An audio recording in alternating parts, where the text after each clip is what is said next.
আসসালামু আলাইকুম। সবাইকে স্বাগত জানাচ্ছি গ্লোবাল ভিউজে। আপনাদের সঙ্গে আছি আমি শরফি দিবা। যুক্তরাষ্ট্র ইরানের মধ্যে চলমান সামরিক সংঘাত নবম দিনে গড়িয়েছে। আজ ভোরে উভয় পক্ষ নতুন করে পাল্টাপাল্টি হামলা চালানোর দাবি করেছে। মার্কিন প্রেসিডেন্ট ডোনাল্ড ট্রাম্প জানান, যুক্তরাষ্ট্র আবারও ইরানের বিভিন্ন লক্ষ্যবস্তুতে ব্যাপক হামলা চালিয়েছে।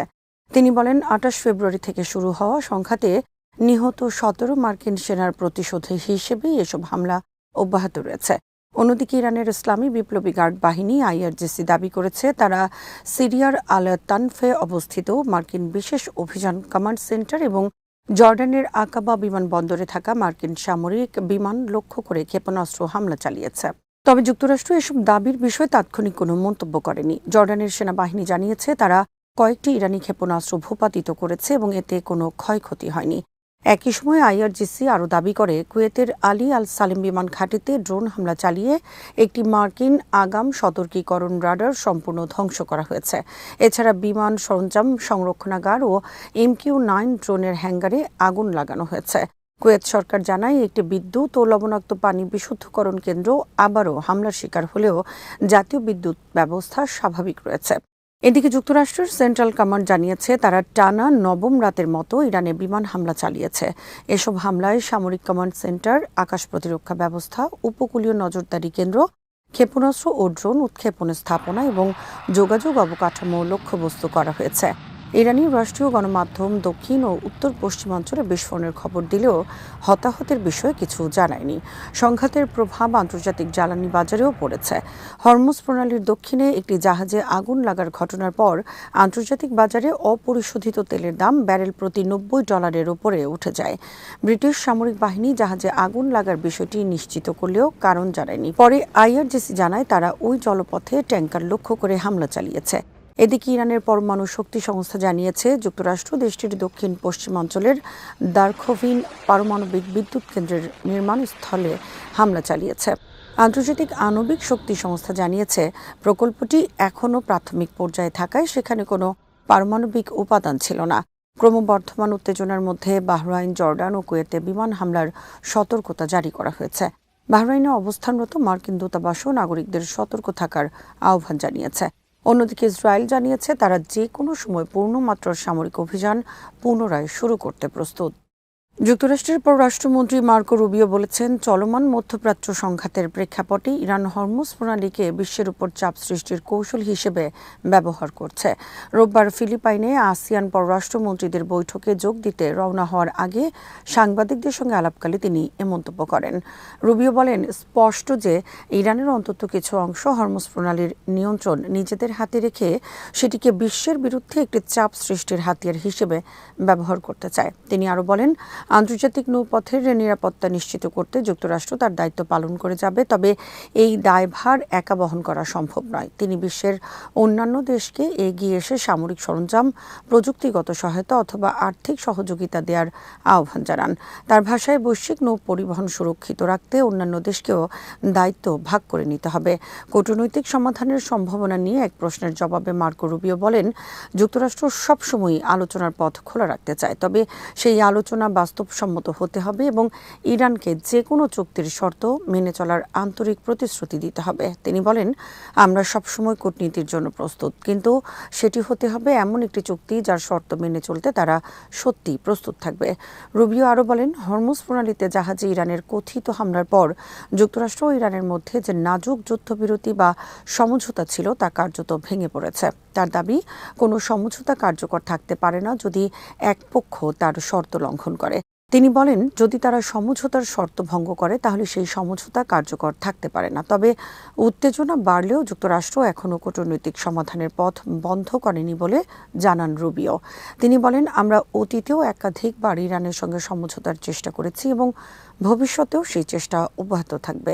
এই মাটির টানে সারা দুনিয়ার সেই সব মানুষের জন্য আমাদের সামান্য সংযোগ, মাত্র 30% টাকায় জমির মালিক হয়ে নতুন বাংলাদেশের গড়ে তোলার স্বপ্ন দেখা। বাংলা বসতি, এই মাটি আমার, এই জমিন আমার।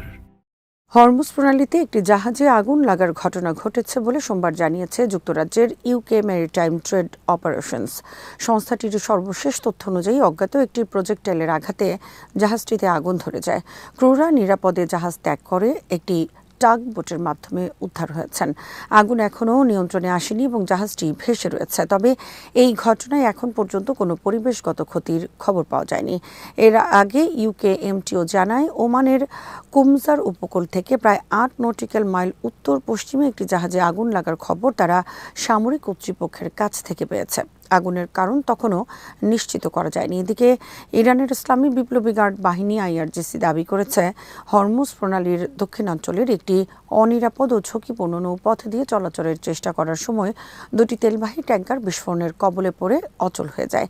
তাদের অভিযোগ, মার্কিন বাহিনীর উৎসাহেই জাহাজ দুটি ওই পথ ব্যবহার করেছিল। তবে ট্যাঙ্কারগুলোর নাম, পতাকা, ক্রু কিংবা হতাহতের বিষয়ে কোনো তথ্য দেয়নি আইআরজিসি আরও সতর্ক করে বলেছে, যুক্তরাষ্ট্রের আগ্রাসন অব্যাহত থাকলে হরমুজ প্রণালী দিয়ে তেল, গ্যাস বা পেট্রোকেমিক্যাল পণ্যের নিরাপদ পরিবহন সম্ভব হবে না। একই সঙ্গে তারা মার্কিন বাহিনীকে শাস্তিমূলক অভিযানের জন্য প্রস্তুত থাকার হুঁশিয়ারিও দেন। এদিকে জাহাজ চলাচলের তথ্য অনুযায়ী সপ্তাহান্তে হরমুজ প্রণালী দিয়ে বাণিজ্যিক জাহাজ চলাচল উল্লেখযোগ্যভাবে কমেছে।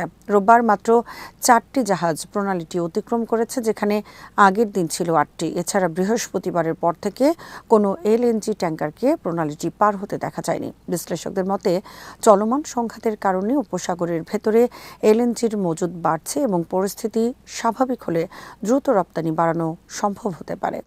অ্যান্ডি বার্নহাম সোমবার যুক্তরাজ্যের নতুন প্রধানমন্ত্রী হিসেবে দায়িত্ব গ্রহণ করেছেন।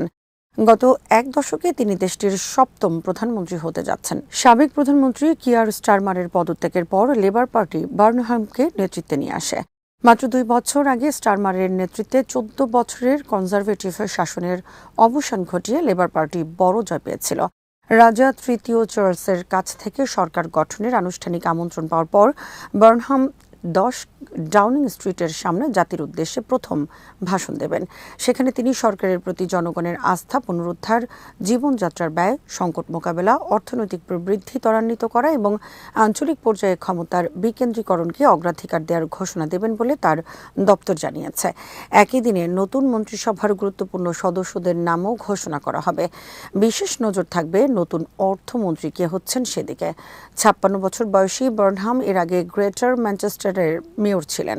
কিং অফ দ্য নর্থ নামে পরিচিত এই রাজনীতিককে লেবার পার্টির এমপিরা দলকে পুনরায় শক্তিশালী করার এবং নাইজেল ফারাজের অভিবাসন বিরোধী রিফর্ম ইউকের উত্থান মোকাবেলার জন্য সবচেয়ে উপযুক্ত নেতা হিসেবে বেছে নিয়েছেন। দায়িত্ব নেওয়ার সঙ্গে সঙ্গেই তাকে একাধিক কঠিন সংকট মোকাবেলা করতে হবে। এর মধ্যে রয়েছে মন্থর অর্থনীতি, সরকারের উচ্চ ঋণগ্রস্ত ব্যয়, দ্রুত বাড়তে থাকা কল্যাণ ভাতা ব্যয় এবং ছোট নৌকায় করে অনিয়মিত অভিবাসীদের যুক্তরাজ্যে প্রবেশ। এসব ইস্যু রিফর্ম ইউকের জনপ্রিয়তা বাড়িয়েছে। এছাড়া যুক্তরাষ্ট্র ইরান সংঘাতের কারণে জ্বালানির দামের অস্থিরতা এবং মার্কিন প্রেসিডেন্ট ডোনাল্ড ট্রাম্পের অনিশ্চিত নীতিও বার্নহামের সরকারের জন্য বড় চ্যালেঞ্জ হয়ে উঠতে পারে। লেবার পার্টির উপনেতা লুসি পাওয়েল বলেছেন, বার্নহাম অতিমাত্রায় কেন্দ্রীভূত রাজনৈতিক কাঠামো পরিবর্তন করে সাধারণ মানুষের কর্মসংস্থান, সাশ্রয়ী আবাসন, নিরাপদ জীবন এবং ভবিষ্যৎ প্রজন্মের জন্য আরও ভালো সুযোগ নিশ্চিত করতে চান। যুক্তরাষ্ট্রের প্রেসিডেন্ট ডোনাল্ড ট্রাম্প বলেছেন, কাতারের রাজপরিবারের উপহার হিসেবে পাওয়া নতুন এয়ারফোর্স 1 বিমানটিকে পূর্ণাঙ্গ নিরাপত্তা ও প্রযুক্তিগত সক্ষমতা যুক্ত করতে প্রায় 1 মাসের জন্য উন্নয়নমূলক কাজে পাঠানো হবে। রোববার সাংবাদিকদের সঙ্গে কথা বলার সময় ট্রাম্প জানান, বিমানটিতে ইতোমধ্যে অনেক সক্ষমতা রয়েছে, তবে এটিকে সম্পূর্ণ সর্বোচ্চ মানে উন্নীত করতে আরও কিছু কাজ বাকি রয়েছে। তিনি বলেন, প্রায় 1 মাসের মধ্যে এটি পাঠানো হবে এবং তখন এটিকে পুরোপুরি প্রস্তুত করা হবে। গত 1 জুলাই ট্রাম্প প্রথমবারের মতো কাতারের উপহার হিসেবে পাওয়া সংস্কারকৃত বোয়িং 7478 উড়োজাহাজে ভ্রমণ করেন। তবে 10 জুলাই তুরস্কের আঙ্কারায় অনুষ্ঠিত ন্যাটো সম্মেলন শেষে তিনি পুরনো এয়ারফোর্স 1-এ করে ওয়াশিংটনে ফেরেন, যা নতুন বিমানটির নিরাপত্তা সক্ষমতা নিয়ে প্রশ্নের জন্ম দেয়। দ্য নিউ ইয়র্ক টাইমস এর এক প্রতিবেদনে বলা হয়, নতুন বিমানটিতে এখনও প্রচলিত এয়ারফোর্স 1-এর মতো উন্নত ক্ষেপণাস্ত্র প্রতিরক্ষা ব্যবস্থা ও অন্যান্য নিরাপত্তা প্রযুক্তি সম্পূর্ণভাবে সংযোজন করা হয়নি। ওই প্রতিবেদন প্রকাশের পর ট্রাম্প প্রশাসন পত্রিকাটির সাংবাদিকদের সমন জারি করে। ট্রাম্প অবশ্য আগে এসব উদ্বেগকে গুরুত্ব দেননি। তিনি বলেছিলেন, তুরস্ক সফরের পর বিমানটি যুক্তরাজ্যের একটি বিমান ঘাঁটিতে পাঠানো হয়েছিল, যাতে সেখানে অবস্থানরত মার্কিন সেনা সদস্যরা সেটি দেখতে পারেন।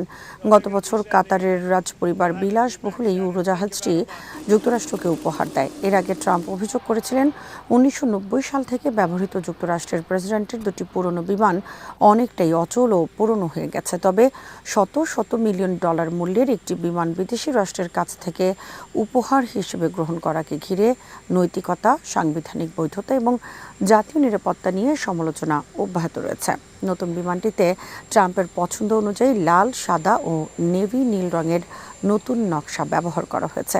এদিকে দীর্ঘ বিলম্ব ও ব্যয় বৃদ্ধির পর সম্পূর্ণ নতুন দুটি বোয়িং এয়ারফোর্স ওয়ান এই দশকের শেষ দিকে যুক্তরাষ্ট্রের হাতে পৌঁছানোর কথা রয়েছে।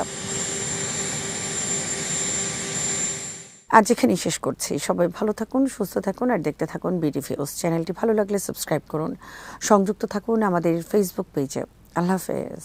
এই মাটির টানে সারা দুনিয়ার সেই সব মানুষের জন্য আমাদের সামান্য সংযোগ, মাত্র 30% টাকায় জমির মালিক হয়ে নতুন বাংলাদেশের গড়ে তোলার স্বপ্ন দেখা। বাংলা বসতি। এই মাটি আমার, এই জমিন আমার।